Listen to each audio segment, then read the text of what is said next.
Sesaat lagi Anda akan menyaksikan Apa Kabar Indonesia Malam, didukung oleh Morinaga. Wadimor, tentu sarung kita. Agus Harimurti Yudhoyono, Menteri Agraria dan Tata Ruang, bertemu dalam rapat kabinet dengan Kepala Staf Kepresidenan Muldoko.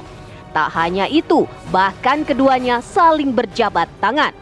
Kedua tokoh ini pernah berseteru terkait saling klaim kepemimpinan Partai Demokrat yang sah.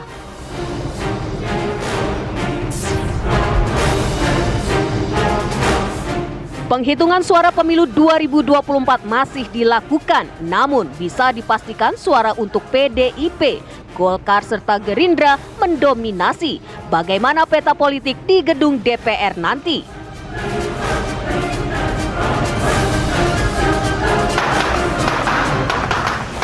Seorang caleg di Subang, Jawa Barat membuat resah warga dengan menyalakan petasan hingga seorang warga meninggal dunia. Benarkah hanya karena gagal meraih suara atau justru ada penyebab lain?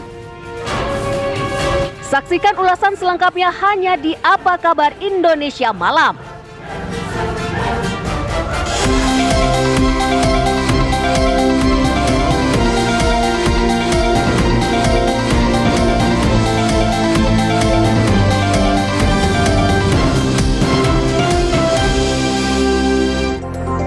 Assalamualaikum warahmatullahi wabarakatuh. Selamat malam pemirsa. Bagaimana awal pekan Anda? Nah, kami akan kembali mengawal Anda menikmati malam di hari Senin. Ini tentunya di Apa Kabar Indonesia Malam.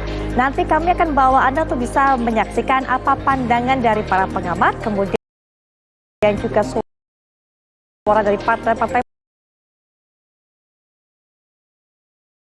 politik. Melihat hasil real count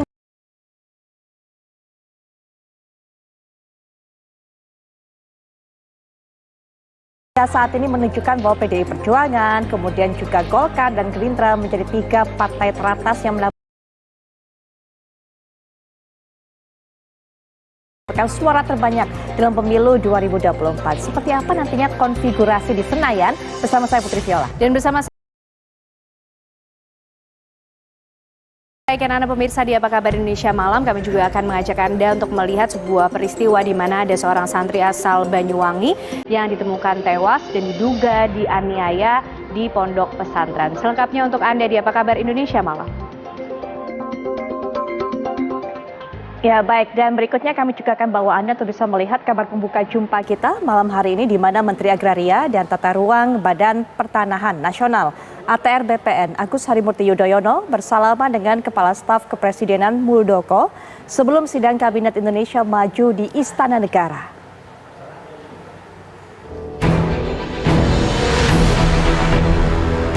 Ada satu momen yang menarik pada sidang Kabinet Paripurna yang diikuti jajaran Menteri Kabinet Indonesia Maju yang berlangsung di Istana Negara Jakarta hari ini. Momen yang jadi sorotan publik ini saat Menteri Agraria dan Tata Ruang Kepala Badan Pertanahan Nasional ATR BPN Agus Harimurti Yudhoyono menyapa para menteri dan kepala lembaga yang hadir. Kepala Staf Kepresidenan Muldoko menghampiri AHY dan langsung bersalaman saat AHY berbincang dengan Menko Polhukam Hadi Cahyanto. Keduanya tampak saling menebar senyum dan sapa. Bahkan menariknya lagi, ketika sidang kabinet berlangsung, AHY dan Muldoko duduk bersebelahan. Muldoko merasa tak canggung bersalaman dengan AHY dan berharap Menteri ATR BPN dapat bekerja keras menyelesaikan persoalan agraria. Apa ini jadi bagian dari rekonsiliasi gitu Pak di tadi kayaknya juga satu rekan kabinet yang biasa. hanya kayak pesan-pesan gitu ke Mas Ahaye gitu Pak. Ada nyampein pesan atau apa ke Mas Ahaye? Ya, untuk di ATR BPN ada masyarakat ini harus segera direspon kerja keras. Teman-teman ATR BPN selama ini itu yang diantaranya reforma agraria. Dengan Mas Ahaye berdua ngobrol lebih lanjut agar lebih. Bisa aja saya undang ke kantor kan. Tadi interaksinya seperti apa Pak? Interaksinya seperti apa? Ada yang apa yang sangat biasa-biasa. Tapi ini kan pertemuan pertama. Agak kaku nggak Pak? Tadi kaku nggak kan dilihat? Kaku sih Pak, agak. Pasti Pak. Pak, apakah mengganggu Pak? Soalnya pernah ada hubungan sengketa Pak? Nggak ada yang mengganggu. Hubungan kerja tetap tidak ada alasan apapun. Karena kita berbicara efektivitas pemerintah. Nggak ada kecanggungan tersendiri? Nggak ada. Nanti kalau ada rapat di KSB kita undang. Pak, ini pertemuan pertama dengan Mas Ahaye ya setelah sekian lama itu? Iya. Sementara itu bagi Agus Harimurti Yudhoyono, salaman dengan KSP Muldoko sebatas silaturahmi.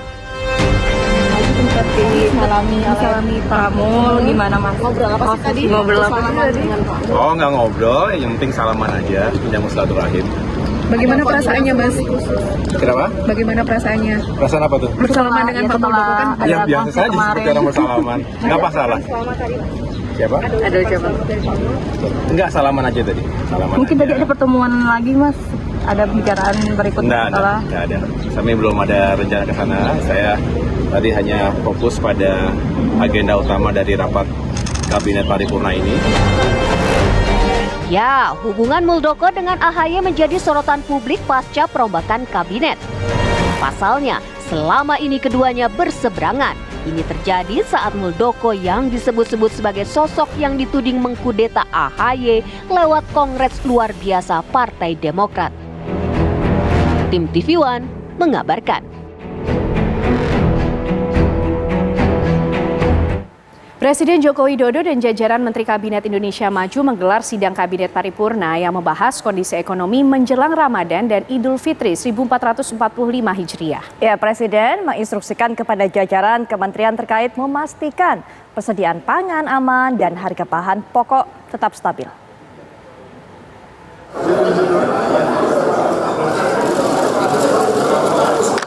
Presiden Joko Widodo bersama jajaran Menteri Kabinet Indonesia Maju hari ini menggelar sidang Kabinet Paripurna.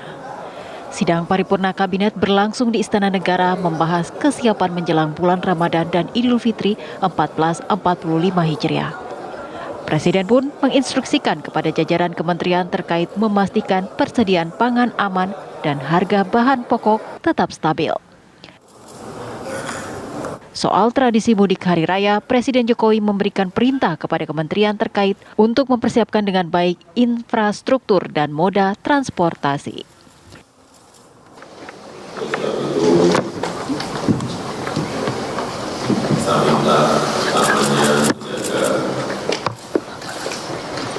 Persediaan pangan dan juga stabilitas harga pangan, terutama bahan pokok. Dan juga percepatan pembagian seluruh paket perlindungan sosial dan jaminan sosial. Yang kedua, cek betul kesiapan infrastruktur dan moda transportasi yang akan digunakan oleh masyarakat. Saya kira setiap tahun kita selalu persiapan karena ini adalah event tahunan. Selain tentang persiapan Ramadan dan Idul Fitri, sidang juga membahas tentang rencana kerja pemerintah, kerangka ekonomi makro, dan pokok-pokok kebijakan fiskal tahun 2025. Terkait rencana kerja pemerintah dan kebijakan fiskal 2025, Presiden berpesan bahwa RAPBN 2025 harus disiapkan dengan melibatkan Presiden terpilih. Dan mengenai kerangka ekonomi makro 2025, menurut Presiden, pemerintah perlu mengikuti situasi dan ketidakpastian ekonomi global. Dari Jakarta, Fahda Indi, Dani Martin, TV One mengabarkan. Mantan Ketua Komisi Pemberantasan Korupsi KPK, Firly Bahuri, hari ini dijadwalkan menjalani pemeriksaan kembali di kantor Barreskrim Polri. Firly diperiksa sebagai tersangka kasus dugaan pemerasan terhadap mantan Menteri Pertanian Syahrul Yassin Limpo. Tersangka kasus pemerasan terhadap mantan Menteri Pertanian Syahrul Yassin Limpo, Firly Bahuri, dijadwalkan hadir di kantor Barreskrim Polri pada hari ini. Namun kedatangannya tidak terlihat oleh awak media yang telah menunggu sejak pagi. Belum ada konfirmasi soal kedatangan Firly untuk menjalani pemeriksaan lanjutan. Pemeriksaan lanjutan hari ini merupakan pemeriksaan kali kelima Firly berstatus sebagai tersangka. Secara keseluruhan Firly telah menjalani 6 pemeriksaan, di mana 2 kali pemeriksaan saat berstatus sebagai saksi dan 4 kali saat sudah menjadi tersangka. Dari keempat pemeriksaan sebagai tersangka, polisi belum juga melakukan penahanan terhadap mantan Ketua KPK Firly Bahuri.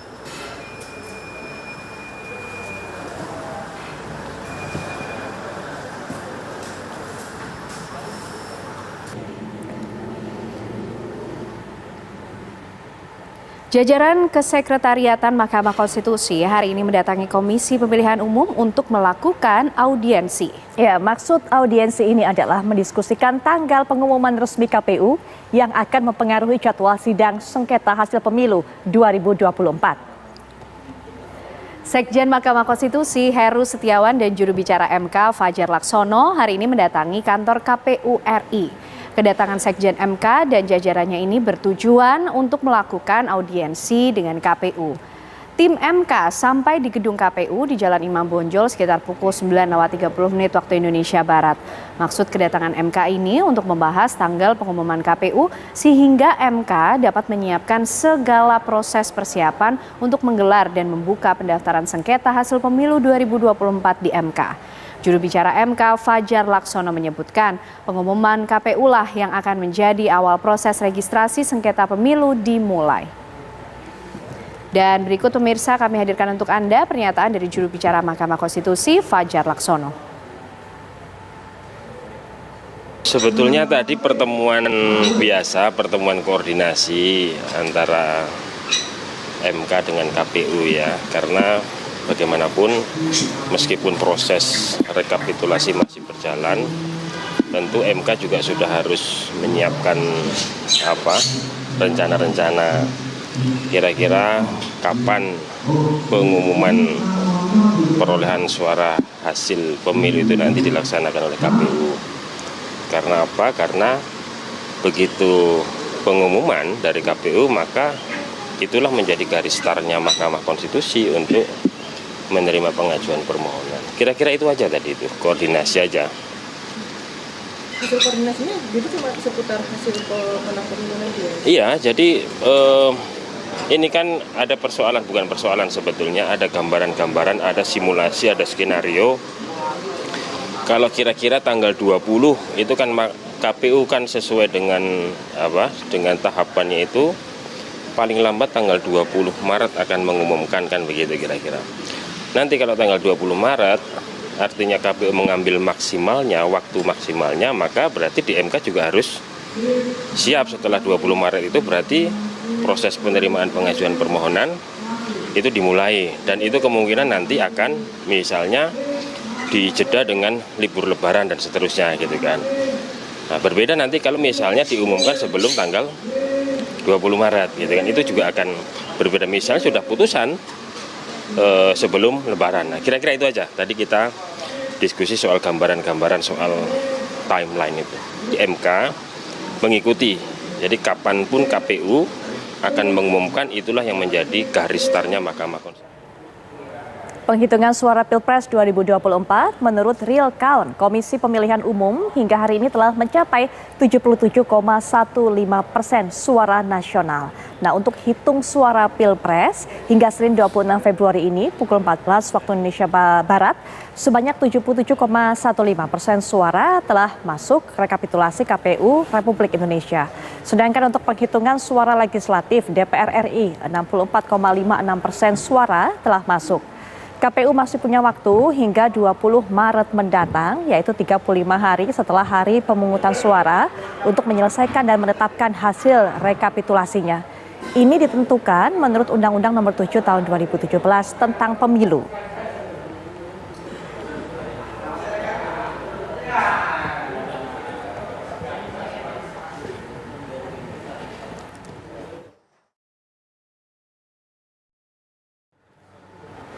Pemerintah Kota Bekasi mengadakan operasi pasar bebas murah di halaman kantor Kecamatan Bekasi Timur, Kota Bekasi. Beras SPHP yang dijual Bulog sebanyak 10 ton langsung diburu warga.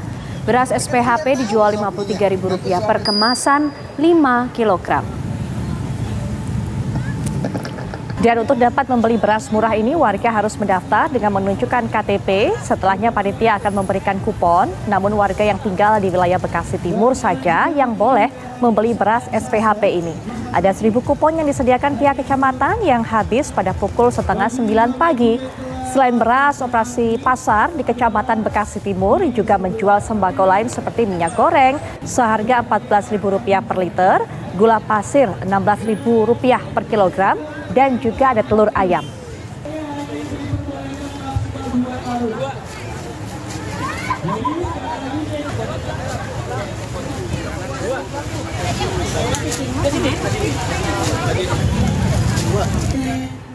Dan pemirsa, sebelum nanti kita akan lanjutkan rangkaian kabar-kabar menarik lainnya, kami bawa Anda terlebih dahulu untuk bisa menyimak kumandang adzan maghrib untuk wilayah DKI Jakarta dan sekitarnya.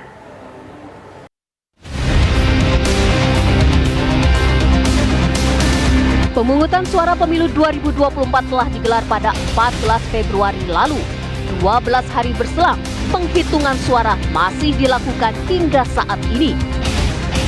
Jika untuk penghitungan suara presiden dan wakil presiden, suara Prabowo Subianto dan Gibran Raka Buming Raka masih mendominasi.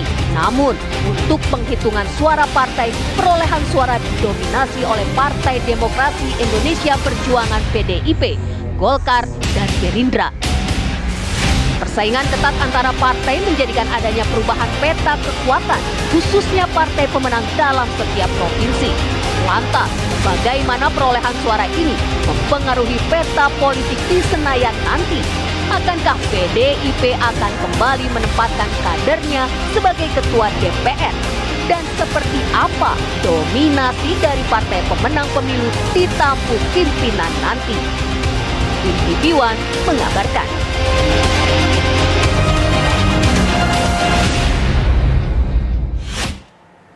Seperti apa hasil real count? Sementara hingga saat ini penghitungan KPU tentunya Anda sudah mengetahui 3 partai teratas yang memang nanti kita bisa prediksi, kita bisa lihat bagaimana dominasinya di Senayan. Tapi yang juga akan kita pertanyakan lah bagaimana kemudian konfigurasi nanti partai-partai politik yang lolos dari hasil pemilu 2024 dan siapa yang akan memegang tampuk kepemimpinan parlemen. Nah, untuk itu nanti kita akan dengarkan suara dari para pengamat, tentunya pengamat politik dan juga pakar komunikasi politik, tapi juga kami hadirkan perwakilan dari partai-partai ini yang ada di posisi teratas seperti yang sudah sempat saya sampaikan, PDI Perjuangan, kemudian Golkar, dan Gerindra. Dari Gerindra sudah hadir Bang Habibur Rahman bersama saya di studio. Assalamualaikum warahmatullahi wabarakatuh, Bang Habib. Waalaikumsalam warahmatullahi wabarakatuh. Baik, dan juga selaku pengamat politik Bang Ipang, Bang Pangi Syarwi Caniago juga sudah menemani kita. Assalamualaikum warahmatullahi wabarakatuh, Bang Ipang. Salam Mbak Putri, Bang Habib. Baik, Bang Habib, Bang Ipang menemani saya di studio, kemudian juga ada narasumber lainnya dari Golkar, nanti akan ada Bang Erwin Aksa yang sepertinya juga masih di perjalanan untuk bisa bergabung dalam perbincangan kita. Nanti juga akan ada pakar komunikasi politik, yaitu ada Bang Emrus Sihombing. Selamat malam, Bang Emrus. Selamat malam, Mbak Putri, teman-teman di studio. Baik, nah untuk ini kita ingin sekali mendengar yang pertama, bagaimana pandangan dari Bang Ipang mengenai 3 partai yang saat ini masih bercokol di 3 posisi teratas. Bagaimana prediksinya untuk bisa melihat dominasi mereka nanti di Senayan? Ya, sebenarnya kalau melihat undang-undang, memang kan suara terbanyak itu otomatis jadi ketua DPR. Tapi itu bukan tidak pernah kita punya pengalaman juga bahwa dulu pernah KMP, Koalisi Merah Putih, walaupun waktu itu tidak dominan, tapi akhirnya kan mereka jadi ketua DPR, ketua-ketua fraksi, ketua-ketua banyak yang kemudian mereka BKD ya, AKD itu dikuasai oleh KMP waktu itu. Nah, padahal harusnya jatah PDIP pada masa itu. Akhirnya Pak Setnov jadi ketua DPR kan gitu. Nah, itu pengalaman sebelumnya. Tapi kalau berdasarkan aturan, ya suara terbanyak, ya jumlah kursi terbanyak itulah yang menjadi otomatis jadi ketua DPR. Nah, ini yang menarik. Yang kedua adalah kalau kita melihat peta hari ini kan adalah PDIP, kemudian ada Golkar, Gerindra. Tapi berdasarkan jumlah suara terbanyak, bisa saja nanti menarik nih apakah Golkar nomor 2 kursi terbanyak atau Gerindra. Karena biasanya jumlah suara sah nasional itu kadang-kadang tidak berbanding lurus dengan kursi. Ada juga yang suara sah nasional nggak tinggi tapi kursinya lebih banyak. Nah, itu yang akan kita lihat nanti. PDIP menurut saya tidak akan mungkin agak kesulitan sih logikanya Gerindra menyalip PDIP secara kursi ya, atau misalnya Golkar menyalip PDIP. Tapi antara dua partai ini menarik sebetulnya, antara Gerindra dengan Golkar. Karena kalau secara suara sah nasional hasil quick count kita memang Golkar leading nomor 2, baru Gerindra posisi 3. Tapi kalau nanti misalnya jumlah suara sah nasionalnya besar tapi jumlah kursinya jauh lebih besar, biasanya mereka kan keahlian dari Golkar setahu saya ya, itu ngambil kursi-kursi terakhir itu, kursi ke-6, kursi. Nah, makanya jumlah suara sah nasionalnya Golkar tuh ahli di situ. Jumlah suara nasional nggak besar tapi kursinya besar gitu. Artinya suara itu efektif semuanya. Suara itu efektif jadi kursi semua dengan sistem seleksi itu kan. Nah, itu yang menjadi tantangan challenge juga bagi Gerindra. Mana tahu ini Gerindra yang bisa membuktikan itu bahwa suara sah nasional nomor 3 tapi perolehan kursi bisa nomor 2. Itu juga menarik sebetulnya.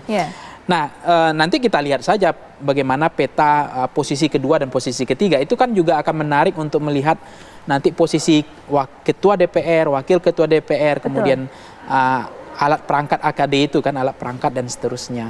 Nah, yang ketiga adalah memang di dalam siapa yang akan mengadu kursi kuat ya, adu kursi kuat ini sebetulnya kalau kita melihat mencermati memang bagi PDIP ini salah satu yang sangat ditunggu-tunggu juga kan, bagaimana mereka bisa jadi ketua DPR, karena bagi mereka kan ada kebanggaan juga walaupun presidennya bukan dari PDIP, tapi berbagi peran gitu. Jadi DPR-nya tetap dikuasai oleh PDIP, walaupun the ruling party-nya adalah Gerindra misalnya di presiden, sehingga terjadi check and balances itu terjadi antara penguasa. Nah, sebenarnya memang begitu automatically kalau di sistem-sistem di luar negeri kan begitu, partai pemenang itu langsung di ruling party, yang kalah langsung jadi oposisi, mengambil peran begitu. Jadi embarkasinya mereka sudah langsung bagi kan, embarkasi itu mengambil peran yang berbeda antara kekuasaan dengan yang eksekutif happy adalah presiden dan parlemen sebagai pengontrol dari kekuasaan berjalannya trayek rute pemerintahan gitu. Itu jadi menarik. Tapi yang terakhir begini Mbak Putri, kalau kita mencermati pertaruhan ini apakah akan ada manuver-manuver? Apakah akan ada yang lain ya, tetapi kalau misalnya tidak terjadi manuver masih sesuai dengan undang-undang, maka ketua DPR dipastikan adalah dari PDIP.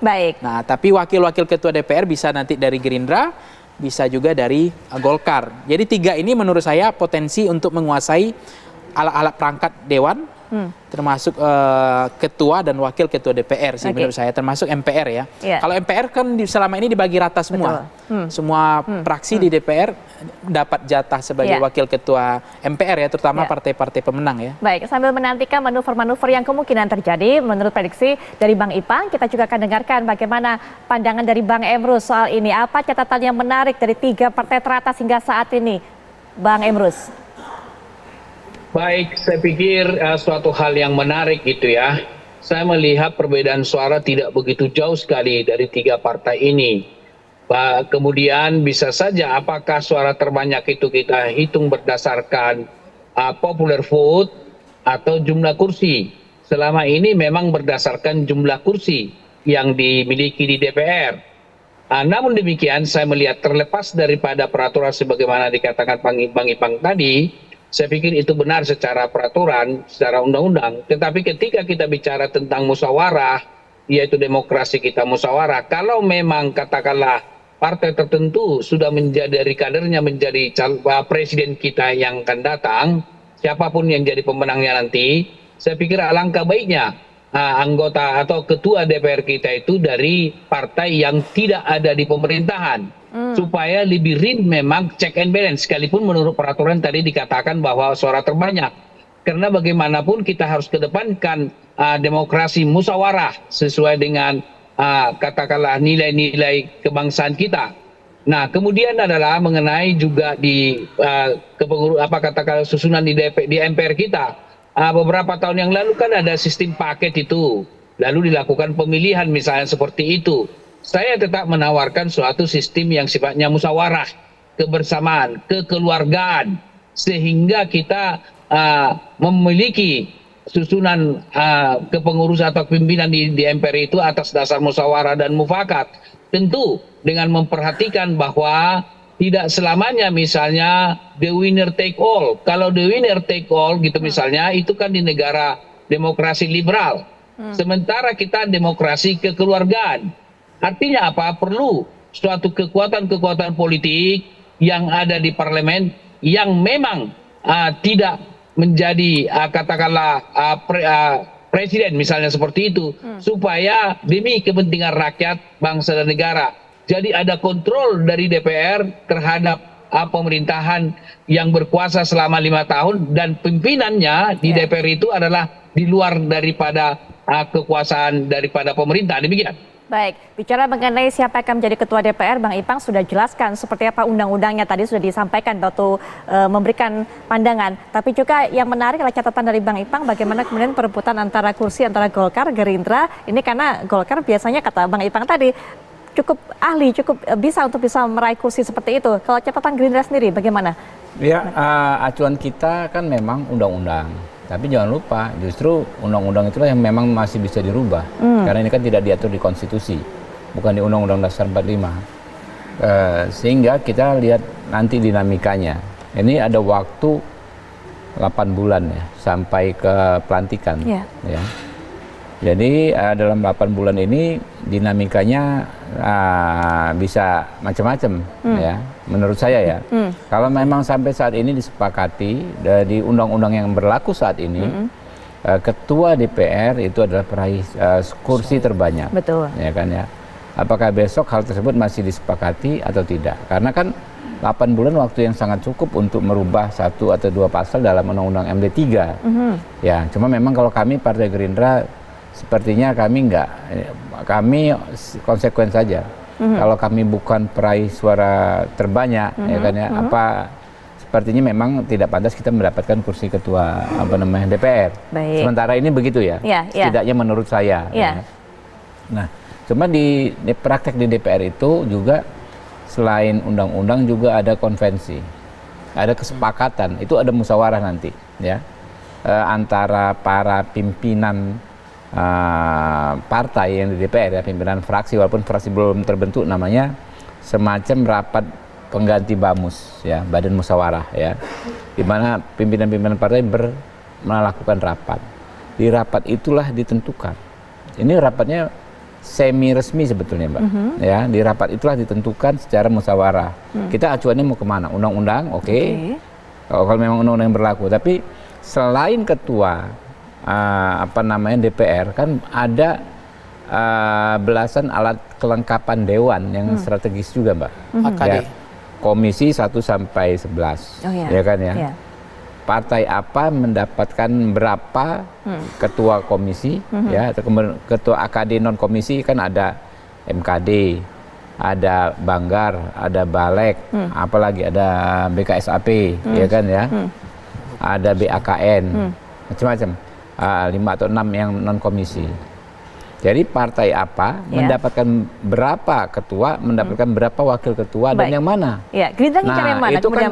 Itu kan yang akan menjadi pembicaraan. Oke, kita nggak ketua, ya, tapi pantas-pantasnya kalau partainya presiden, itu kita dapat ketua komisi 3. Ya, pantas-pantasnya begitu. Itu semacam konvensi juga. Ya, kayak kemarin kan Mas Pacul, presidennya PDIP, ya kan, ketua komisi 3-nya dari PDI Perjuangan, ya kan. Kalau nanti insya Allah presidennya Pak Prabowo, ya biasanya konvensinya itu ketua komisi 3-nya dari partainya Pak Prabowo. Ya, itu juga ikut menentukan, Pak. Kalau ini nggak bisa dibicarakan misalnya dengan konteks musyawarah, ya kan, ya bisa jadi itu lagi kembali. Kalau mau ngotot-ngototan, ya bisa masing-masing punya kewenangan kan. Bisa rubah undang-undang kalau misalnya sekian partai punya frekuensi yang sama, sekian enggak, ya udah. Bisa begitu. Jadi secara garis besar bisa diprediksi, ya, tapi belum bisa dipastikan. Baik. ada musyawarah, ada bisa mengubah undang-undang, tapi tadi Bang Habib sudah mengatakan 8 bulan ini mungkin dinamikanya juga cukup luar biasa. Seperti apa kemudian prediksi dinamika selama 8 bulan ini, Bang Ipang nanti juga bisa berikan pandangan, termasuk pantas-pantasnya tadi kalau kata Bang Habib. Nanti kita akan telaah lagi lebih lanjut, dengarkan lagi pandangan dari para pengamat, termasuk juga kita masih menantikan kedatangan dari perwakilan Golkar, Bara Engwin Aksa, tapi setelah jeda berikut ini. Kami sudah kembali. Baik pemirsa, bagaimana hasil hitung suara legislatif DPR RI 2024? Anda bisa lihat ini merupakan rekapitulasi hingga saat ini real count KPU, di mana PDIP 16,49%, kemudian juga Golkar di posisi kedua 15,11%, dan juga Gerindra 13,36%. Ini adalah 3 partai teratas dari hasil pemilu legislatif. Anda juga bisa lihat selisihnya tipis-tipis, Bang Ipang. 16, 15, 13, Bang Ipang. Menarik nih. Melihat hal-hal seperti ini, selisih tipis seperti ini, apalagi kemungkinan mereka nanti akan berkuasa di Senayan, dominasinya, bagaimana melihat kemungkinan manuver yang ada, dinamika yang ada selama 8 bulan ke depan? Ya, 8 bulan ke depan ini memang secara aturan, secara tertulis memang ini ada peruntukan untuk PDIP karena ada posisi 16, Golkar 15, dan tadi Gerindra 13. Tapi kalau lihat posisi dari realcon sekarang, Mbak Putri, itu kan selisih 1% ya. Artinya jumlah suara sah nasional karena dianggap tadi Golkar itu lebih piawai dan mahir mengambil kursi-kursi terakhir, kursi ke-6, kursi ke-7, baik di kan ketika di dapil itu kan ada 6 atau sampai 7 caleg ya. Nah, kursi ke-6, dan ada kemungkinan itu yang harus diwaspadai oleh PDIP. Ada kekhawatiran juga suara sah nasional PDIP unggul, tapi jumlah kursi jangan-jangan melewati PDIP karena tadi kan beda 1%. Nah, kalau misalnya efektif semuanya Golkar mengambil kursi-kursi terakhir itu dan dia maksimal, ya bukan tidak mungkin justru perolehan kursi terbesar adalah ada peluangnya per hari ini gitu ya, dari data yang tadi ya, per hari ini ada peluang Golkar juga mendapatkan kursi terbanyak. Tapi kalau misalnya PDIP juga mampu menjaga suaranya, kemudian mengawal, artinya PDIP juga punya potensi sebagai suara sah terbesar, mengawal, konsepnya mengawal, gatekeeper lah, jaga gawang. Nah, kalau dia bisa menjaga gawang, apalagi mengambil kursi-kursi terakhir itu, maka perolehan suara sah nasionalnya unggul, kursinya juga unggul. Nah, automatically kan PDIP adalah yang akan menjadi ketua DPR-nya. Nah, kembali kepada soal MPR. Kalau MPR memang kan rata-rata itu kan lebih banyak power sharing aja. Saya lihat kemarin tuh ketua MPR itu kan bagian dari persamaan kepentingan yang waktu itu saya lihat jadinya ketua MPR Pak Bambang Susatyo itu juga saya lihat karena beliau mengalah jadi ketua umum Golkar. Saya dengar begitu ya informasinya. Kemudian beliau mendapatkan persamaan kepentingannya dengan jabatan sebagai ketua MPR gitu. Nah, tapi wakil-wakil ketua MPR-nya juga dibagi semua partai politik yang ada dalam koalisi waktu itu ya. Nah, tetapi tadi tidak hanya ketua DPR, tidak hanya wakil ketua DPR. Apa yang dibilang Bang Habib tadi adalah misalnya ketua Komisi 3, ketua komisi-komisi yang ada. Kemudian ada tadi alat kelengkapan Dewan, AKD. Kehormat Banggar, ada MKD dan seterusnya. Jadi sebenarnya banyak banget jabatan yang akan di power sharing yang dibagi-bagi. Nah, itulah yang gunanya nanti Mbak Putri, poin kedua adalah ini konsensus. Konsensus itu adalah kesepakatan yang tadi tidak tertulis. Apapun bisa terjadi. Maka saya lihat waktu itu koalisi Merah Putih KMP, Golkar waktu itu bukan pemenang kursi terbanyak, bukan pemenang suara sah nasional terbanyak, tapi yang terjadi ketua DPR-nya dari Golkar, Setia Novanto namanya. Itu pernah terjadi karena begitu terjadinya turbulensi, fluktuasi politik, dinamika yang luar biasa. Maka waktu itu kan akhirnya Golkar mengambil alih semua posisi loh. Bahkan waktu itu yang tersisa nggak banyak dari koalisi PDIP waktu itu setahu saya. Bahkan nggak ada.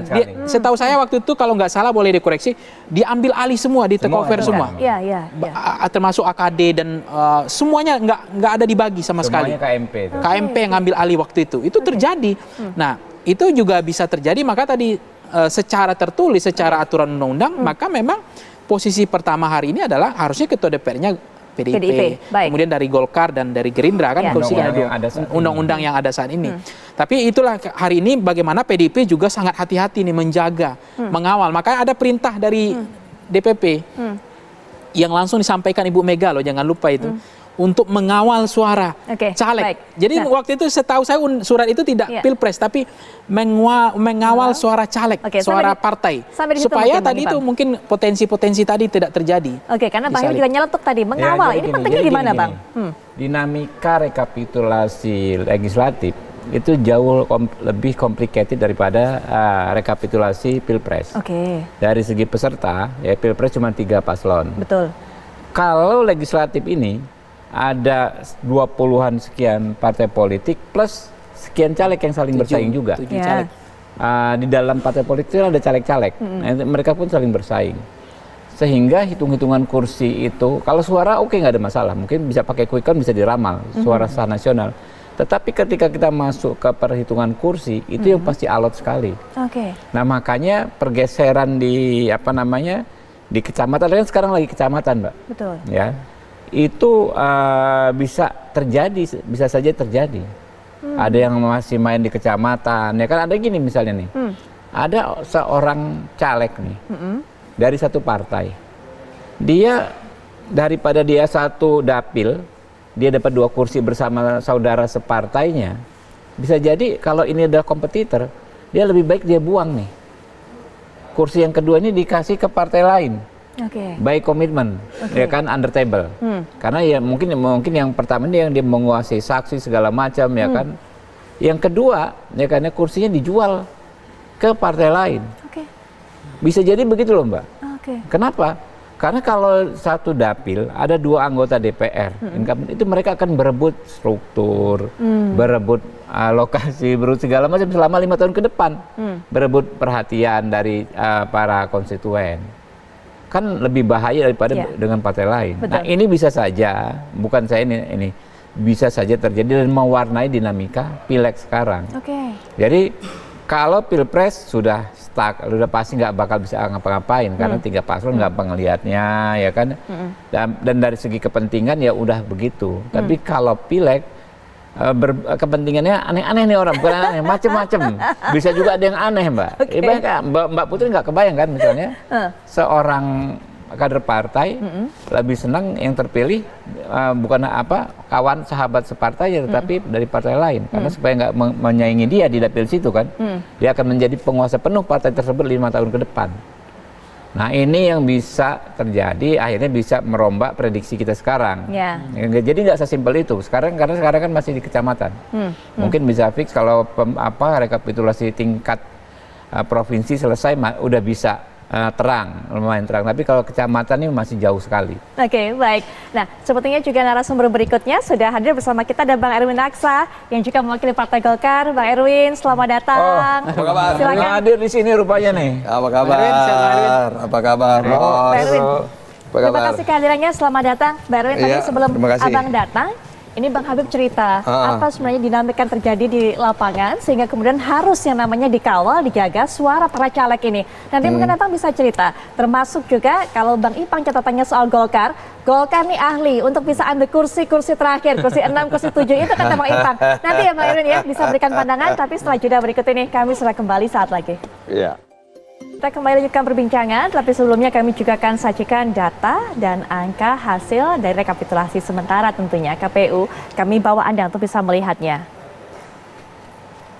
Ya, ini hasil hitung suara legislatif DPR RI 2024, PDI Perjuangan, kemudian juga Golkar, dan juga Gerindra. Dari peringkat 1, 2, 3, Anda bisa lihat bagaimana selisih tipis di antara ketiga partai ini, 16,49% jadi milik PDI Perjuangan hingga saat ini, 15,11% untuk Golkar dan 13,36% untuk Gerindra. Kita bicara mengenai Golkar yang ada di posisi kedua, ranking kedua, sudah ada Bang Erwin Aksa, soalnya sudah bersama saya dan juga bersama kami semua di studio. Bang Erwin, kalau catatan Bang Ipang, Golkar ini ahlinya, ini sudah sangat piawai untuk bisa ngambil kursi-kursi terakhir deh, kursi 6, kursi 7. Mungkin ada cerita juga soal ini dalam pemilu kali ini. Ya memang sekarang ini kita sedang melihat dapil-dapil yang berpotensi menambah kursi bagi Partai Golkar. Bagi Partai Golkar ada kurang lebih 16 dapil lagi yang berpotensi mendapatkan kursi tambahan. Jadi dari analisa per jam ini kami sudah mendapatkan kurang lebih 102 kursi kita lagi menunggu kursi terakhir dari 16 dapil tersebut. Mudah-mudahan kita bisa mendapatkan tambahan-tambahan kursi dari beberapa dapil yang kami sudah melihat ada potensi tambahan kursi. Termasuk juga provinsi dan kabupaten. Kami juga sudah melihat beberapa potensi kabupaten dan kota, di mana tentunya nanti hasil dari pemilihan umum kemarin itu akan menjadi dasar untuk pilkada besok. Jadi kita bisa melihat di mana daerah-daerah Golkar yang sudah mencapai 20%, sehingga kita bisa maju pilkada sendiri. Daerah-daerah mana saja Bang? Mungkin bisa cerita tadi, dapil-dapil potensi tadi. Masih rahasia? Rahasianya Golkar. Masih rahasia. Tapi kalau Bang Habib cerita, dari apa yang ditemui di lapangan, penting loh untuk bisa mengawal suara para caleg ini, karena begitu banyak sekali apa yang terjadi, kepentingannya banyak, macam-macam caleg ini. Bagaimana kemudian upaya Bang Erwin ataupun juga Golkar untuk bisa mengatasi ini? Ya, di Golkar kita mengajarkan atau membuat teamwork, ya, bekerja sama, bahwa jangan sampai saling menggerogoti di antara yang lain. Ya, kita berusaha saling menjaga. Jadi saksi itu bersama-sama, ya, caleg-caleg Golkar bersama-sama menjaga suara mereka di TPS, terus kemudian perhitungan di tingkat kecamatan dan nanti di tingkat kota, dan kita satu dengan yang lain saling bekerjasama untuk bagaimana menjaga suara itu jangan sampai ada salah catat atau kemudian mungkin tidak tertulis dan sebagainya. Jadi kita menjaga bersama-sama di Golkar, dan secara real time juga Golkar di DPP kemudian mengambil data tersebut dan menghitung data yang ada dari TPS itu sendiri, ya, 800-an ribu TPS langsung kami hitung sendiri, dan kemudian kita bisa melihat potensi-potensi kursi di setiap dapil. Ya, kita bisa melihat berapa kursi di dapil tertentu, dan alhamdulillah banyak Golkar bisa mendapatkan 3 kursi kali ini. Baik, yang juga menarik tadi perbincangan sebelum Abang datang, hitung-hitungan mengenai posisi ketua DPR, kemudian juga kesepakatan mengenai ketua dari komisi-komisi yang jabatan-jabatan strategis ini. Bagaimana Bang kemudian? Ada target tersendiri dari Golkar? Saya kira belum sampai ke sana, tetapi yang paling penting sekarang ini kita lagi mencari kursi terakhir. Ya, tentunya banyak daerah yang butuh sedikit suara saja kita bisa dapat kursi terakhir, dan itulah menjadi target dari Partai Golkar. Kita menjaga jangan sampai suara kita kemudian hilang atau kemudian tidak tercatat, dan kemudian selisih suara yang begitu sedikit kita kehilangan kursi. Jadi itu sekarang menjadi perhatian khusus dari DPP Partai Golkar. Baik, Bang Emrus, kalau tadi juga kita dengarkan cerita Bang Habib, ada yang menarik bahwa ternyata bisa juga ada transaksi-transaksi tersendiri begitu kan di lapangan pada saat penghitungan suara dan sebagainya untuk para caleg ini, agar tidak ada dari di suatu dapil tersebut dikuasai oleh dua orang dari partai yang sama. Ada mungkin juga cerita ataupun juga pandangan mengenai hal ini? Pentingnya menjaga suara. Baik, saya pikir dalam suatu kontestasi justru tanda kutip ya, kompetitor yang paling berat atau musuh dalam tanda kutip yang paling berat itu dari satu partai yang sama. Mereka akan memperebutkan celung suara yang ada di sana, dan juga sebagaimana dikatakan Bung Habib tadi, ada kemungkinan bermain di bawah meja. Itu saya kira bisa terjadi demikian. Saya kira justru yang paling penting bagi kita sekarang adalah bagaimana menjaga daripada demokrasi musyawarah kita ini berlangsung. Nah, oleh karena itulah kalau misalnya adalah partai pengusung adalah menjadi presiden, idealnya ketua legislatif kita atau DPR kita dari partai yang tidak partai pengusung. Oleh karena itu saya sepakat dengan Bung Habib, perlu saja dirubah peraturan atau undang-undang kita karena ada 8 bulan ke depan, yaitu adalah bahwa ketua DPR itu dari partai yang tidak masuk dalam partai pengusung. Karena menurut saya, kalau misalnya peraturan yang sekarang yang berlaku, katakanlah jumlah suara yang terbanyak, sementara jumlah suara terbanyak itu adalah pengusung atau pendukung daripada presiden. Dengan demikian, bahwa mereka akan menguasai eksekutif dan menguasai legislatif. Sangat tidak baik dalam konteks pembangunan demokrasi musyawarah untuk mufakat kita bersama. Oleh karena itulah, perlu dirubah undang-undang adalah pada suara terbanyak dari partai yang di luar pengusung pemerintah. Kemudian kita lihat, saya kira antara jumlah suara antara Golkar dengan PD Perjuangan, kalau kita ambil margin of error-nya adalah 2%, peluang Golkar itu menduduki pada posisi pertama bisa saja terjadi. Tetapi ketika 2% saya kira bagi Gerindra saya kira sangat kecil lagi peluangnya. Karena kalau 2% berarti tidak mungkin menyamai PD Perjuangan misalnya seperti itu. Oleh karena itulah saya pikir kalau misalnya katakanlah ketua DPR kita juga dari partai pemenang misalnya seperti itu, sementara adalah yang presidennya dari mereka yang bukan dari partai yang sama, apalagi itu dari partai yang sama, maka akan terjadi di koalisi di koalisi daripada pengusung presiden itu dua matahari bersinar, yaitu satu orang dari partai itu bersinar di legislatif, yang satu lagi partai itu atau katakanlah bersinar di eksekutif, sangat tidak produktif. Oleh karena itu perlu ditegaskan bahwa pimpinan legislatif kita atau DPR kita itu dari luar partai pengusung supaya ada check and balance, supaya ada musyawarah dalam konteks demokrasi. Demikian. Ya, seperti itu Bang Habib. Menurut Bang Habib idealnya seperti itu. Kalau menurut Bang Habib? Ya, ideal menurut Bang Emrus ya. Kita hargai. Bang Emrus warga negara, ahli politik, kita hargai. Kita sebagai anggota DPR nih, saya kan anggota DPR, masa jabatan saya tinggal 8 bulan lebih sedikit. Lebih 5 tahun. Nah, jadi kita resapi ya, kita cermati apa yang disampaikan Bang Emrus, mungkin saja itu yang lebih ideal, tapi menurut saya agak riskan merubah undang-undang sekarang. Ya kan? Karena kita dilihat rakyat tuh dianggap nggak konsekuen. Kan kita kontestasi pemilu ini berdasarkan yang sudah berjalan ya sampai dengan pencoblosan berdasarkan undang-undang yang ada. Ya kan? Undang-undang MD3 yang ada, sehingga target penyusunan kemenangan dan lain-lain sebagainya kan berdasarkan undang-undang existing. Masa setelah pencoblosan kita rubah, apakah itu elegan? Itu juga nanti akan menjadi pertanyaan juga yang seperti itu. Baik, ya jadinya nanti nggak konsisten dan nggak konsekuen Bang Emrus. Tapi nanti sebelum Bang Emrus bisa berikan pandangan juga, termasuk juga Bang Erwin dan juga Bang Ipa, kita akan jeda sejenak. Kami sudah kembali saat lagi.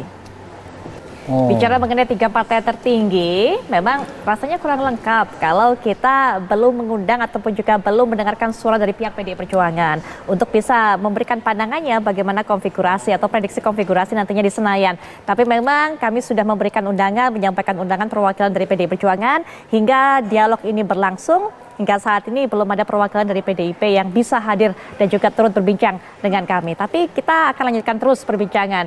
Masalah mengenai tadi ide dari Bang Emrus, Bang Erwin, apakah kemudian itu juga merupakan hal yang ideal? Kalau catatan dari Bang Habib kan, wah bisa nanti dinilai masyarakat nggak konsekuen deh, kemudian nggak konsisten dengan undang-undangnya.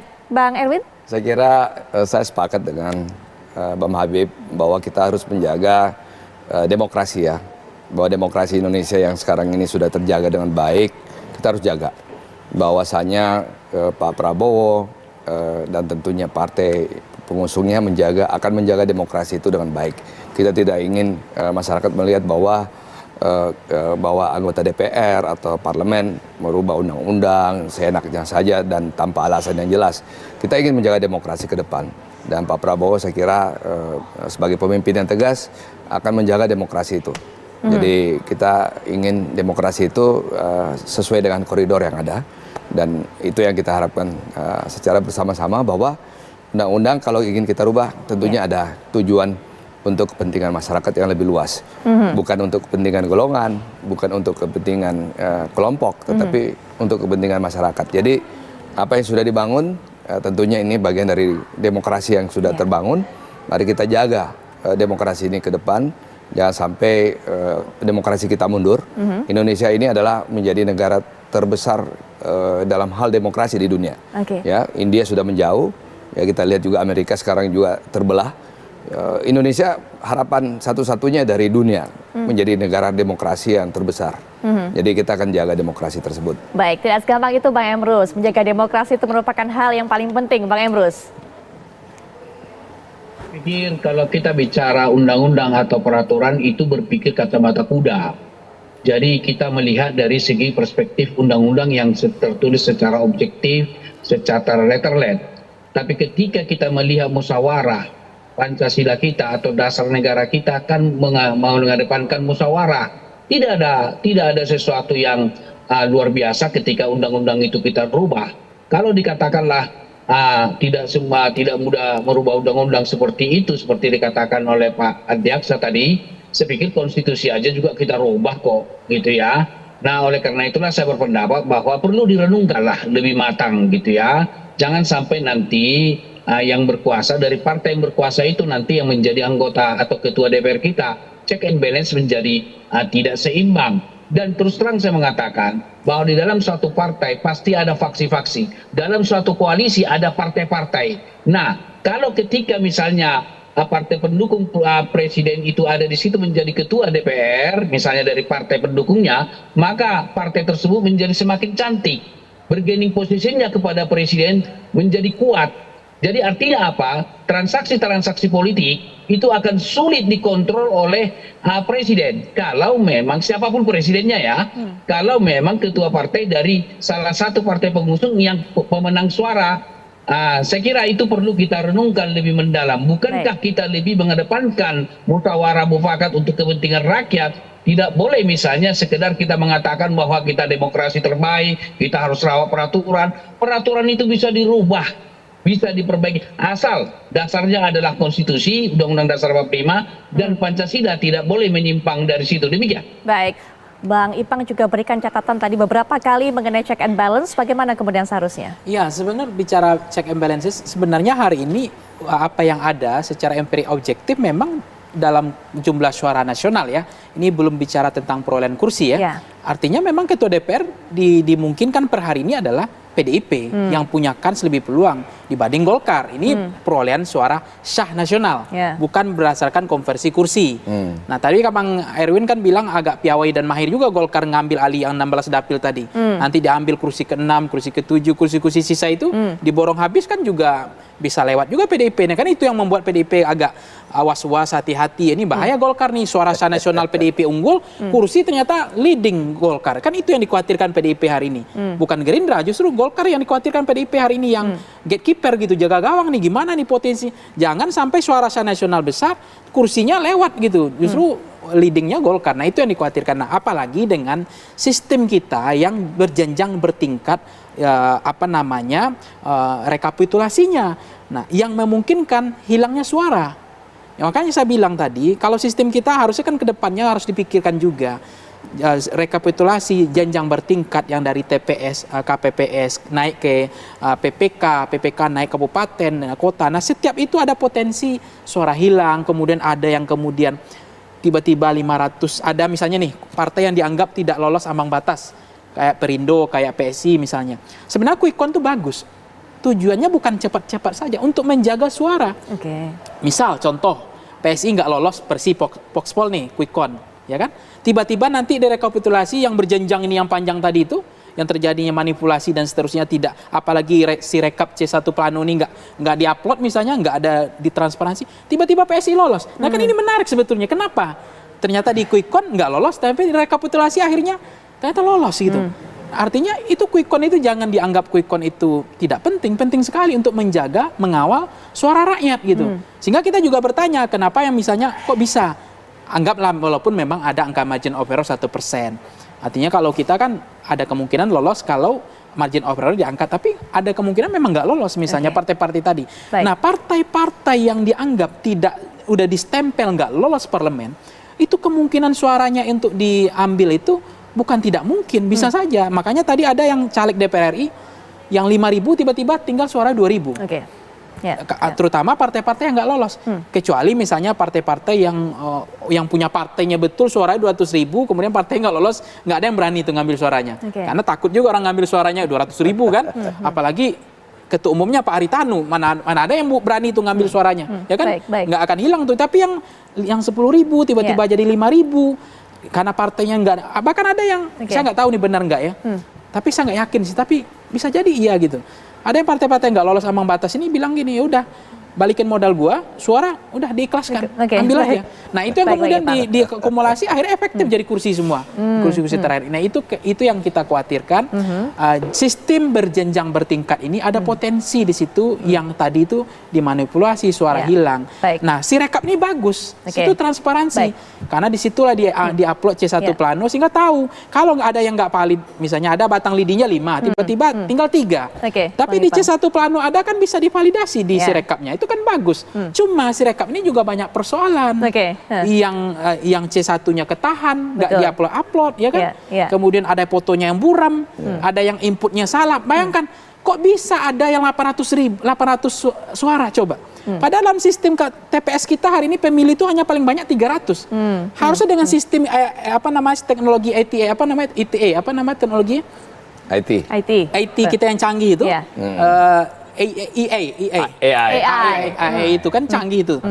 Artificial Intelligence. Harusnya kan yang 300 ke atas itu udah automatically kan coret. Karena melebihi dari sistem. Karena satu TPS hanya boleh berapa, Bang Habib? 300 kan? Nah, tapi kok ada yang 800? Tapi sistem tadi yang intelligence sistem kita tadi terlalu intelijen. Bisa 800 sudah dihitung gitu loh. Terakhir juga penutup dari Bang Habib, silakan. Saya pikir oke lah sekarang sama-sama kita kawal saja ya. Rekapitulasi berjenjang ini istilahnya kalau film ini masih jauh dari selesai, belum ujungnya, ya kan, belum akhir cerita. Ini di kecamatan masih bisa banyak kejadian ya. Saya pikir kita bisa mulai stabil, tahu peta kursi setelah rekapitulasi kabupaten selesai. Karena masih banyak loh sengketa di tingkatan kabupaten. Buka lagi kota ke bawah segala macam, masih bisa terjadi. Ya baik, terakhir juga Bang Erwin, silakan. Ya, bagi saya demokrasi di 2024 ini berjalan dengan baik. Pemilu ini ada pemilu terbesar di dunia dalam satu hari. Saya kira quick count membantu tadi menjaga bahwa demokrasi ini kemudian bisa memprediksi angka dan sehingga menghindari kecurangan-kecurangan yang ada di bawah. Dan kita harus bangga bahwa Indonesia sekarang ini menjadi negara yang diandalkan untuk menjaga demokrasi. Undang-undang bisa dirubah, tetapi undang-undang itu untuk kepentingan masyarakat, kepentingan publik, tetapi bukan untuk kepentingan golongan. Kita ingin menjaga demokrasi itu untuk kepentingan bersama, dan insya Allah Golkar akan berada di depan untuk itu. Oke, Mbak Erwin terima kasih kehadirannya, Mbak Irma terima kasih, Bang Habib juga terima kasih, Mbak Emrus juga terima kasih sudah memberikan pandangannya melalui daring. Ya, dan sesaat lagi Anda juga bisa menyaksikan rangkaian kabar-kabar menarik lainnya bersama Ken Ane. Jadi tetaplah bersama kami di Apa Kabar Indonesia Malam.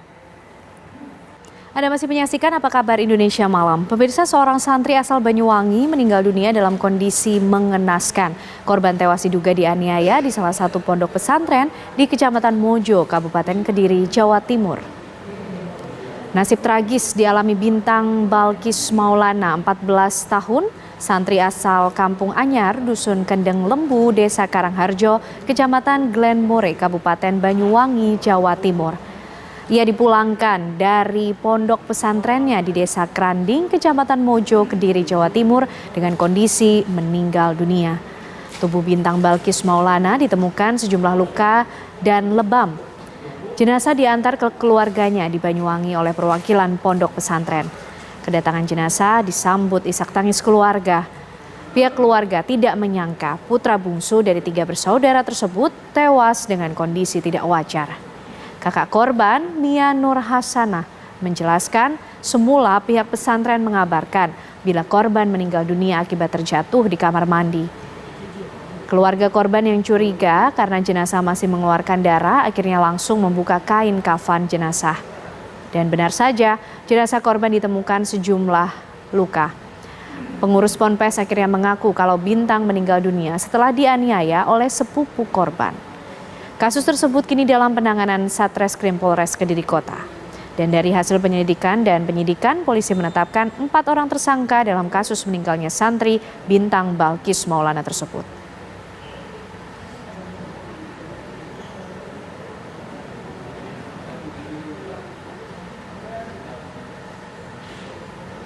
Seorang calon anggota legislatif Kabupaten Subang, Jawa Barat yang kalah telak meneror warga dengan menyalakan petasan jumbo di sejumlah jalan. Parahnya, dampak dentuman petasan jumbo yang kencang tersebut membuat 1 orang lansia meninggal dunia.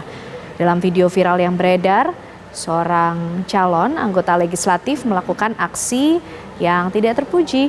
Ia menyalakan ratusan petasan di atas menara masjid di Tegal Koneng, Desa Tambak Jati, Kecamatan Patok Besi, Subang, Jawa Barat. Bukan malu, ia malah terlihat bangga melakukan aksi itu.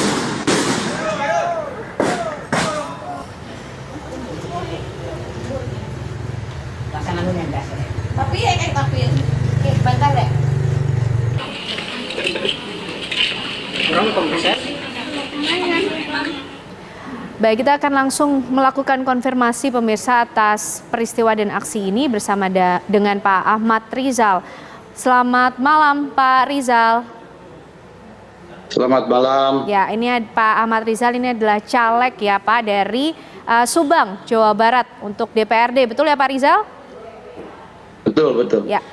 Pak Rizal, betulkah memang melakukan teror dengan menyalakan petasan yang besar Pak di masjid? Itu kurang benar. Jadi gini, kronologisnya itu kan dilakukan hari Minggu, 1 hari sebelum penghitungan. Oke. Kebetulan di daerah Tambak Jati itu ada 8 dusun. Mereka karena suaranya besar, Tambak Jati itu kemudian melakukan euforia, gitu kan, ingin merayakanlah kemenangan. Nah, itu dilakukan sebelum penghitungan karena saya ini sudah 3 periode selalu suara terbanyak lah sekabupaten kan gitu. Nah ini juga dianggap saya menang. Nah, kemudian mereka mengadakan euforia. Tapi ya silakan kalau memang itu ini mau melakukan euforia itu gitu kan. Dan kemudian mereka membakar petasan gitu kan. Membakar petasan ya ada di masjid. Saya juga waktu itu disuruh naik lah gitu kan ke atas masjid katanya untuk dokumentasi, ya silakan. Saya naik juga ke sana dan tidak ada teror.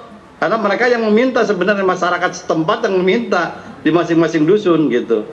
Tapi anehnya kenapa hal ini dari 8 dusun itu hanya 1 dusun Sengon yang mempersoalkan lah gitu kan. Nah gitu. Tentang yang meninggal dunia itu sebenarnya terjadi 1 minggu setelah adanya pembakaran petasan kan gitu. Jadi nggak benar, dan itu sudah 4 tahun dia itu menderita komplikasi dan sudah keluar masuk rumah sakit. Jadi kalau karena petasan itu tidak benar juga kan gitu, karena memang sudah sakit dan pihak keluarga merasa keberatan diberitakan di TV tanpa konfirmasi dulu kepada keluarganya. Mereka sangat keberatan dan membuat klarifikasi dengan disaksikan Pak Kapolsek begitu. Oke, Pak Rizal, alih-alih memberikan izin, mempersilahkan untuk menyalakan petasan, kenapa kemudian Pak Rizal tidak mengambil keputusan bahwa untuk menahan diri saja, tidak melakukan euforia berlebihan, mengingat petasan yang dinyalakan kan cukup besar, banyak, dan memiliki potensi, mungkin bisa mengganggu aktivitas ataupun ketertiban masyarakat, begitu Pak? Ya kan namanya petasan, waktu hari Minggu juga ada yang hajatan bakar petasan tidak apa-apa kan gitu. Setiap tahun baru juga bakar petasan kan tidak apa-apa. Jadi dianggap hiburan lah, hiburan rakyat. Apalagi ini pasca dianggap mereka itu kemenangan kan begitu. Gitu, kemenangan untuk saya. Gitu. Memang mereka melakukan sebelum penghitungan gitu kan. Ya namanya juga masyarakat gitu. Walaupun ditahan-tahannya gimana, memang keinginan mereka seperti itu gitu.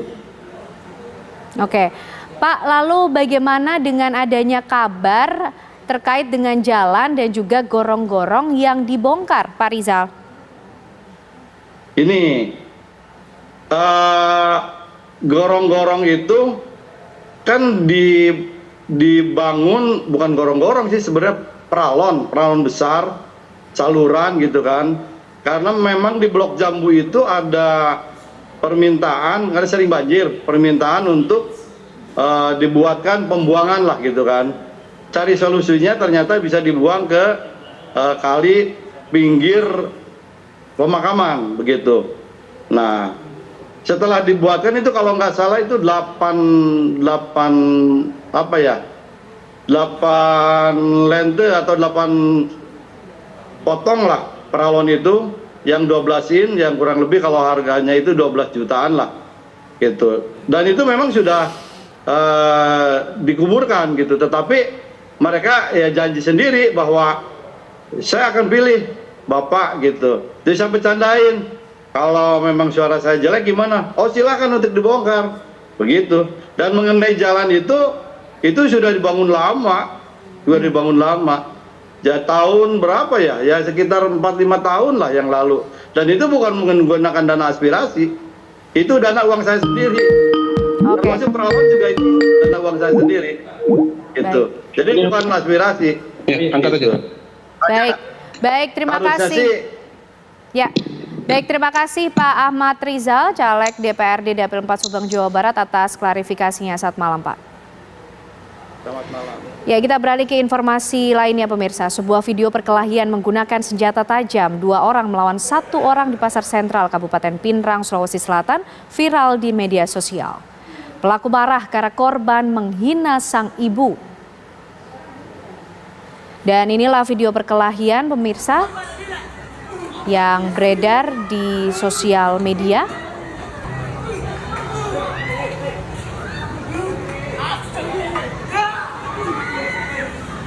Perkelahian 2 orang pemuda yang membawa senjata tajam menganiaya seorang warga yang membawa balok kayu di depan Pasar Sentral Kabupaten Pinrang. Warganya bisa menyaksikan peristiwa ini tanpa berani melerai. Polisi mengatakan kejadian ini dipicu salah satu pelaku yang marah karena sang ibu dihina oleh korban. Korban melawan menggunakan balok kayu namun tidak berdaya sehingga dilarikan ke rumah sakit dengan luka akibat senjata tajam. Pelaku dan korban saling lapor sehingga ketiga pelaku diamankan termasuk korban yang sempat dibawa ke rumah sakit.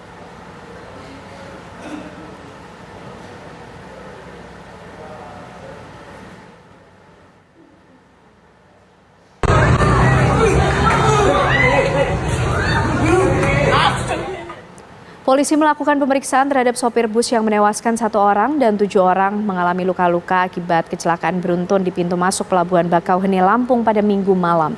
Bus penumpang tersebut diduga mengalami remblong hingga hilang kendali dan menabrak 7 kendaraan.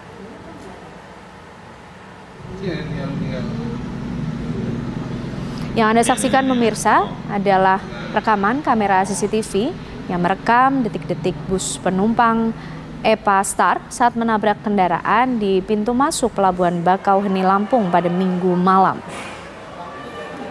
Dari hasil rekaman CCTV, bus penumpang Epa Star hilang kendali dari arah jalan tol Trans Sumatera hingga menabrak 1 kendaraan jenis minibus berwarna putih.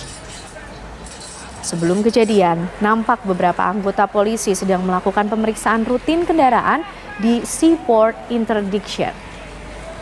Tak berapa lama, kendaraan bus Epa Star melaju kencang menabrak kendaraan yang ada di depannya.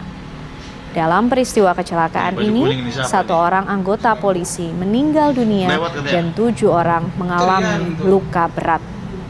Korban meninggal langsung dibawa ke Rumah Sakit Bob Bazar, Kalianda.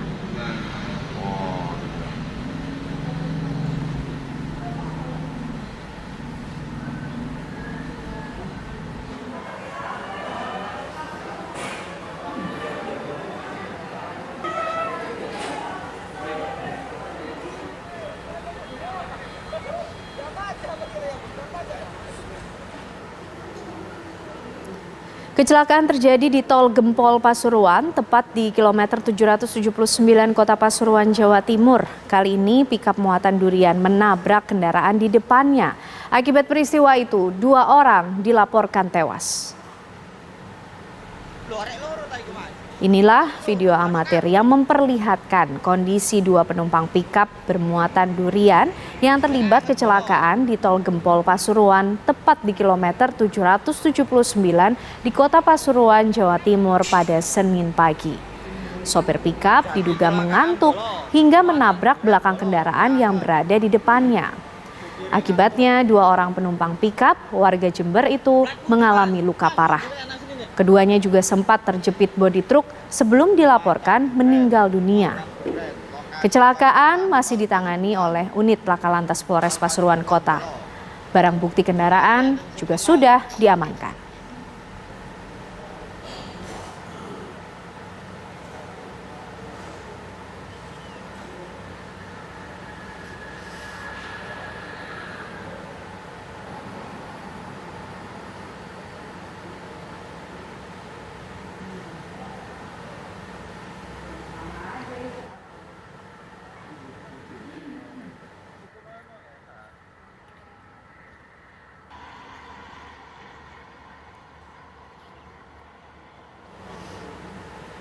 Satu unit mobil terseret arus saat banjir di Kabupaten Tanah Toraja, Provinsi Sulawesi Selatan. Kami hadirkan informasi selengkapnya untuk Anda usai jeda.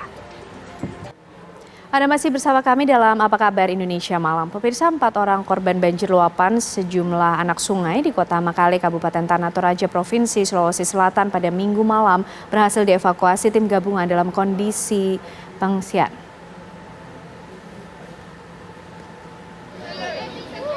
Proses evakuasi keempat korban tersebut berlangsung dramatis. Saat evakuasi, air sungai yang deras membuat tim gabungan harus menggunakan tali dan perahu untuk menolong warga yang terjebak banjir. Setelah dievakuasi ke tempat yang aman, korban kemudian dilarikan ke rumah sakit terdekat untuk mendapatkan pertolongan medis. Hujan lebat dan derasnya air serta kondisi gelap di tengah pemukiman membuat proses evakuasi harus ekstra hati-hati karena sangat beresiko.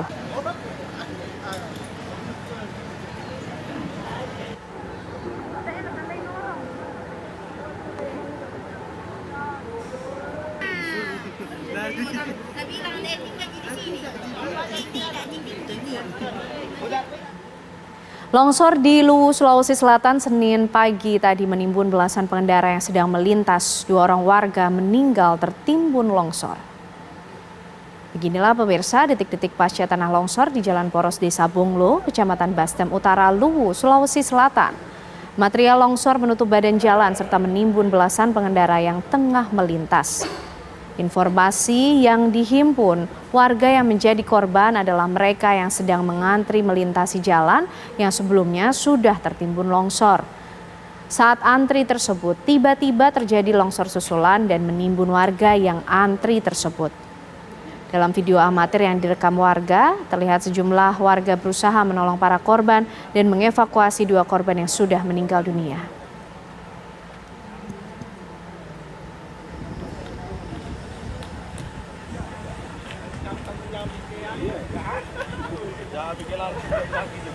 Untuk mengetahui bagaimana sebenarnya peristiwa ini terjadi dan apa kondisi terbaru serta bagaimana penanganan yang sudah dilakukan, kami ajak Anda berbincang bersama dengan penjabat Bupati Luwu, ada Bapak Dr. Andes Muhammad Saleh. Selamat malam, Assalamualaikum Pak Saleh.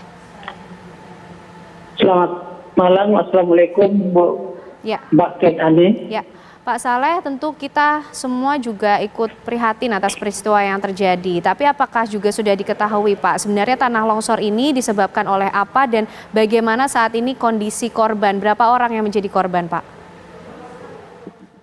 Baik pemirsa TV One yang kami hormati, sampai saat ini tadi saya tinggalkan jam 17 setelah proses evakuasi dihentikan karena cuaca yang masih memburuk sehingga hujan terus, dipastikan terjadi gempa susulan sehingga kami bersepakat bersama tim yang ada untuk menghentikan sementara pencarian korban. Korban yang saat ini sudah teridentifikasi sebanyak 14 orang. 14 orang itu dengan rincian 4 orang meninggal dunia, 10 orang luka, dan 5 orang di antaranya sudah diperbolehkan pulang dan 5 dirujuk ke rumah sakit yang terdekat. Dan akibat longsor ini perlu kami laporkan juga bahwa adanya cuaca yang akhir-akhir ini di Kabupaten Luwu hujan dengan intensitas yang sangat tinggi sehingga mengakibatkan air begitu derasnya sehingga mengakibatkan longsor karena tebing-tebing yang ada pada kondisi saat ini memang sangat rawan untuk terjadinya longsor, mengakibatkan adanya longsor yang pertama. Akhirnya masyarakat berupaya untuk melintasi jalanan tersebut. Dari proses melintasi jalan tersebut, tiba-tiba terjadi longsor susulan, sehingga beberapa kendaraan yang melewati terjebak dengan longsor itu. Tadi sudah dievakuasi sekitar 10 kendaraan roda 2 dan masih ada beberapa indikasi dugaan ada beberapa kendaraan roda 2 yang masih belum bisa dievakuasi. Kemudian menurut saksi mata ada 2 mobil yang juga ikut terjebak dalam longsoran ini. Ya, Pak Saleh. Kami dari tim personil dari Basarnas dibantu oleh TNI Polri dan BPBD, Palabera dan seluruh relawan terus berupaya untuk melakukan proses evakuasi. Kami sudah mendatangkan 3 alat berat di lokasi, tetapi karena cuaca yang buruk akibat hujan yang sangat deras pada sore hari tadi, maka proses kami bersepakat untuk menghentikan proses itu. Baik Pak Saleh, tentu kita ikut berdoa dan berharap upaya evakuasi dan juga penanganan pasca longsor yang terjadi ini bisa segera dilakukan dengan optimal di sana. Terima kasih penjabat Bupati Wulu, Bapak Muhammad Saleh sudah bergabung bersama kami di Apa Kabar Indonesia Malam. Kita beralih ke informasi lainnya pemirsa, harga beras masih mahal. Sejumlah harga kebutuhan pokok pun juga mulai merangkak naik. Di berbagai daerah di Jakarta dan Pasuruan, Jawa Timur, harga cabai merah besar mencapai Rp110.000 per kilogram. Sementara di Tangerang, Banten, harga telur ayam naik menjadi Rp30.000 per kilogram.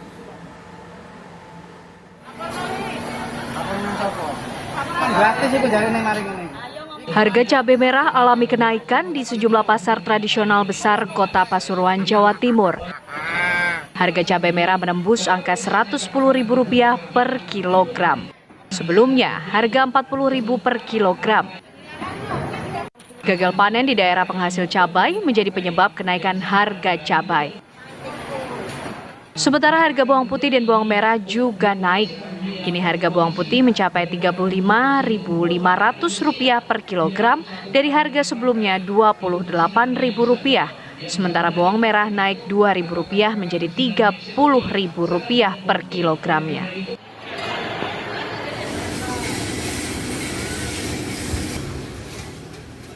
Sementara di Pasar Senen Jakarta, harga cabai terpantau juga mengalami kenaikan.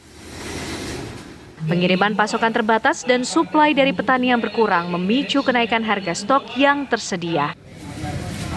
Harga cabai kini di atas rata-rata harga normal. Cabai merah keriting naik Rp20.000 menjadi Rp80.000 per kilogram. Harga cabai rawit merah menjadi Rp75.000 per kilogram, sedangkan cabai merah mencapai harga Rp110.000 per kilogram.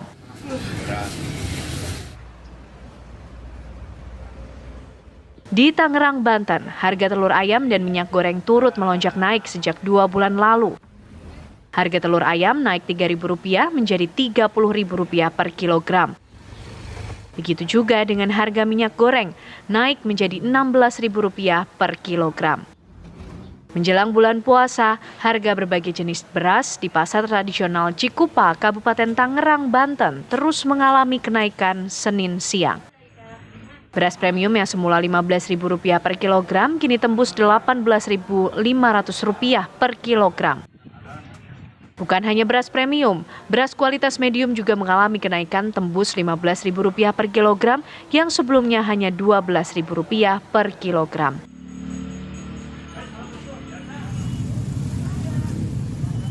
Sementara itu, pemerintah Kota Bekasi mengadakan operasi pasar beras murah di halaman kantor Kecamatan Bekasi Timur, Kota Bekasi. Beras SPHP yang dijual Bulog sebanyak 10 ton langsung diburu warga. Beras SPHP dijual Rp53.000 per kemasan 5 kg. Untuk dapat membeli beras murah ini, warga harus mendaftar dengan menunjukkan KTP. Setelahnya, panitia akan memberikan kupon. Namun, warga yang tinggal di wilayah Bekasi Timur saja yang boleh membeli beras SPHP ini. Selain beras, operasi pasar di Kecamatan Bekasi Timur juga menjual sembako lain seperti minyak goreng seharga Rp14.000 per liter, gula pasir Rp16.000 per kilogram, dan juga telur ayam. Tim TV One mengabarkan. Pertarungan Pilpres 2024 akankah berlanjut hingga Pilkada DKI Jakarta? Disinyalir tim sukses pendukung para calon presiden di 2024 pun digadang-gadang akan maju dalam pemilihan gubernur DKI Jakarta. Baliho dan pesan sponsor Ahmad Sahroni dan Ridwan Kamil ramai diperbincangkan.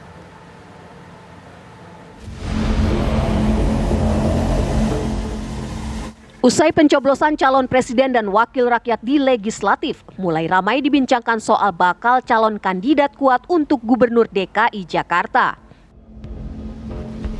Bahkan perang spanduk, baliho, atau narasi kompetisi di sosial media pun sudah dipicu. Mereka mulai menampilkan jagonya untuk Pilkada DKI Jakarta. Seperti video baliho ex-gubernur Jawa Barat Ridwan Kamil dengan narasi OTW Jakarta. Yang diikuti juga baliho bernarasi dari Tanjung Priok untuk Jakarta, sebagaimana yang diunggah politisi Nasdem Ahmad Sahroni. Ahmad Sahroni memasang foto kebersamaannya dengan Anies Baswedan dan Ridwan Kamil bersama Prabowo Subianto. Politisi Nasdem yang juga pendukung paslon nomor urut 1 itu juga menyampaikan pesan khusus terhadap Ridwan Kamil yang dianggap sebagai kompetitornya pada Pilkada DKI Jakarta mendatang. Sama kayak Ridwan Kamil. Kalau Ridwan Kamil kan baru mau maju Jakarta. Kalau gue kan udah di Jakarta. Jadi gue anytime gampang gitu. Kalau Ridwan Kamil doang mah gampang lah lawannya. Kalau Ridwan Kamil doang mah gampang lah lawannya. Pernyataan Ahmad Sahroni pun bagaikan pemantik untuk Ridwan Kamil yang juga aktif di jejaring media sosial. RK merespon postingan Ahmad Sahroni dengan video komedian Betawi Mandra. Sombong amat, sombong amat, sombong amat, sombong amat, sombong amat, sombong amat, sombong amat, sombong amat, sombong amat, sombong amat, sombong amat, sombong amat. Kiprah Ahmad Sahroni di dunia politik bukan isapan jempol semata.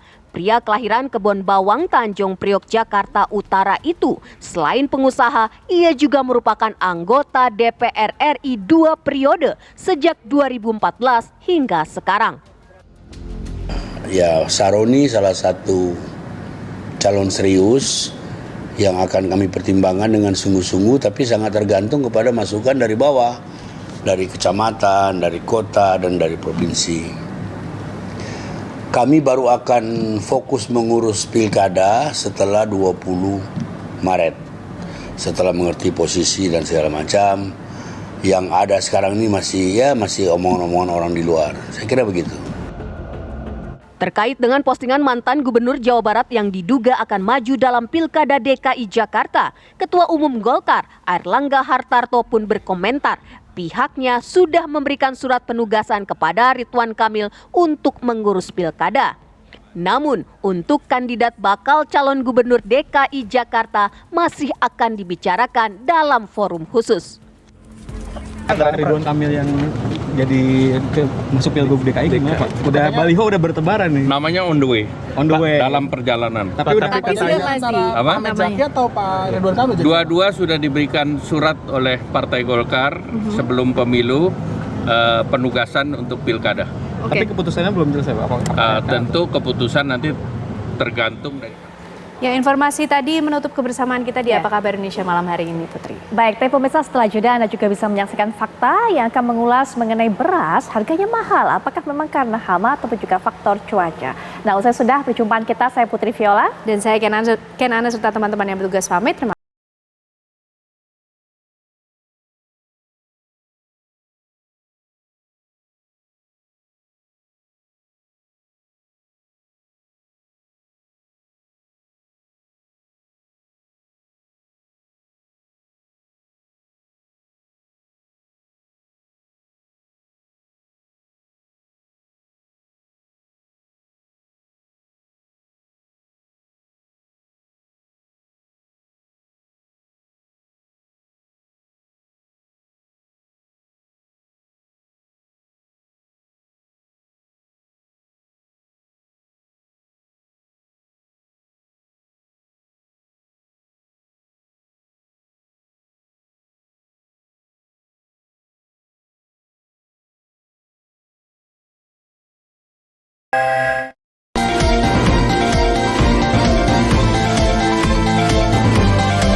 Anda baru saja menyaksikan Apa Kabar Indonesia Malam, didukung oleh Nutrif Benekol.